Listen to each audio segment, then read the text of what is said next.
Hello everyone, this is Professor Kuehn. This is a continuation of my previous lecture where I was discussing Chapter 1 of A Student's Guide Through the Great Physics Texts, Volume 2. This chapter is called Scaling in Art and Nature. And in this chapter we begun our discussion of Galileo's dialogues concerning two new sciences. The first of those new sciences is the consideration of the strength of materials. And this dialogue begins, as I mentioned there, with a discussion between Salviati, Segredo, and Simplicio about certain observations they were making. These observations regarded the fact that it seems that large objects seem to be more susceptible to fracture than small objects. So they had made a distinction between things tending to fracture as a result of an external force being applied to them, and things tending to fracture as a result of their own weight trying to break them. So if you have a beam sticking out of a wall and you apply a force to it to try to break it, an external force by, let's say, hanging a weight from it, then a larger beam will support a larger weight. But if, on the other hand, you're considering the weight of the beam itself, then a large beam will be more likely to break under its own weight than a small beam. And in the coming chapters, what Galileo is going to do is develop this idea and come up with some mathematical formulas that describe precisely how this effect works. But right now in this chapter, he's giving kind of an outline of where he's going to be going with these considerations. That brought us about up to page 6 in A Student's Guide. And at this point, Salviati begins to talk a bit about the procedure that they're going to be following in the rest of this section of text. And he says, and here's a quote from him, "Let us proceed by demonstration." So this is as opposed to by proceeding by probabilities in order to prove what he's saying. So in other words, how he's going to proceed is say, let's start with some basic axioms that we can all agree on, and then we'll proceed deductively by deductive reasoning what we can derive from these axioms. This is the opposite of proceeding inductively or using probabilistic reasoning. So the example I like to give is inductive reasoning is what is most often used in the sciences today. It consists of looking at nature and then by enough observations of nature coming up with a general law that seems to capture the most common occurrences. So for example, and I think I've used this example before, if I look out the window and I see a red bird, and I look out the window again and see a red bird, and I look out the window again and see a red bird, after those three observations, I come up with a general law that all birds are red. Now, this is not deductive reasoning, this is called inductive reasoning. I'm starting from observations and concluding with some kind of law that seems to capture nature. Of course, this can be falsified. If I look out the window the next day and see a blackbird, then my law that all birds are red must be false. So there's nothing necessarily true about inductive reasoning. This is the kind of reasoning that scientists are very commonly use nowadays. It's kind of a probabilistic or inductive approach to science. Galileo uses that approach sometimes, but he also uses deductive reasoning. He says, let me see if we start with certain axioms or beginning points that we can all agree on, what can we deduce from this, or what can we demonstrate based on this? And this is how fields like geometry proceed. We start with certain axioms and then see what logically follows from those axioms.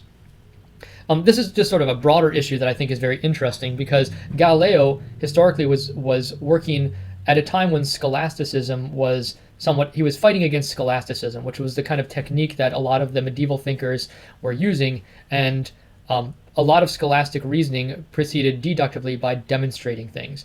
And what you're seeing here is kind of a shift. Galileo is still using deductive reasoning, but we're going to see a shift away from deductive reasoning and toward inductive reasoning, with specifically scientists like Pascal, who is more comfortable with probabilistic reasoning. In fact, Pascal, his arguments for why you should believe in God, or at least one of them, the most famous one, Pascal's wager, is explicitly a probabilistic kind of argument for the existence of God.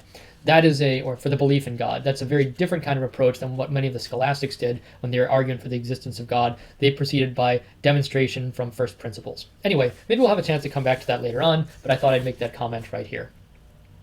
Okay, so now what Galileo is going to do is he's going to start talking about understanding the strengths of materials. So he says in order to understand the strengths of materials, we have to understand first that they have internal cohesion. This is the basic starting point from which he's going to be deducing some of his results.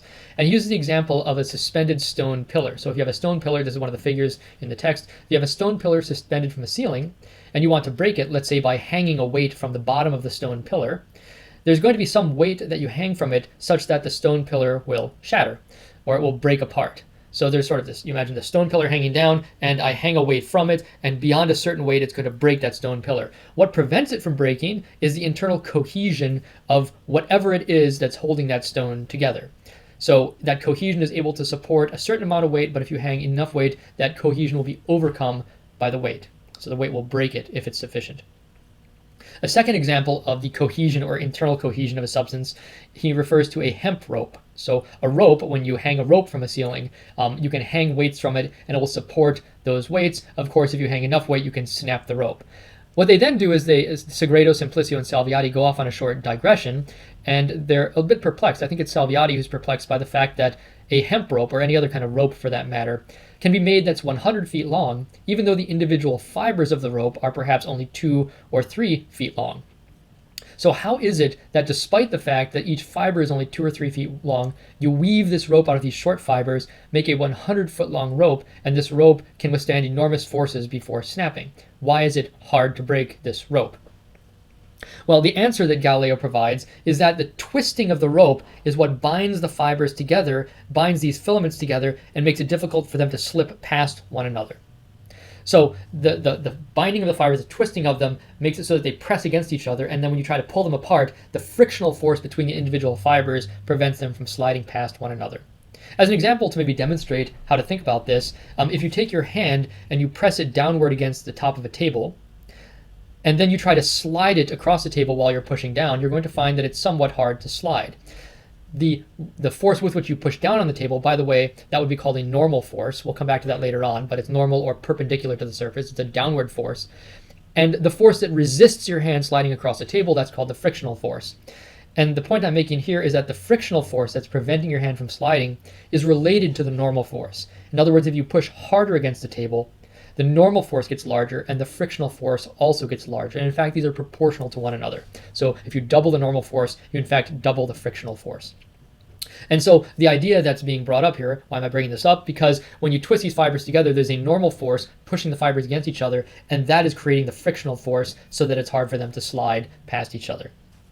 By the way, this is also the reason why, for instance, a sailor or a shipman wraps a rope around, I don't remember what they're called, the rod on the ship that makes it slide, and it's hard for the anchor to drop when it's wrapped around that rope. And this is also why, like a cowboy, for example, when they lasso a horse, they wrap the rope around the saddle horn, and the normal force pushing on the rope from the saddle horn creates friction that makes it harder for the rope to slide around the saddle horn.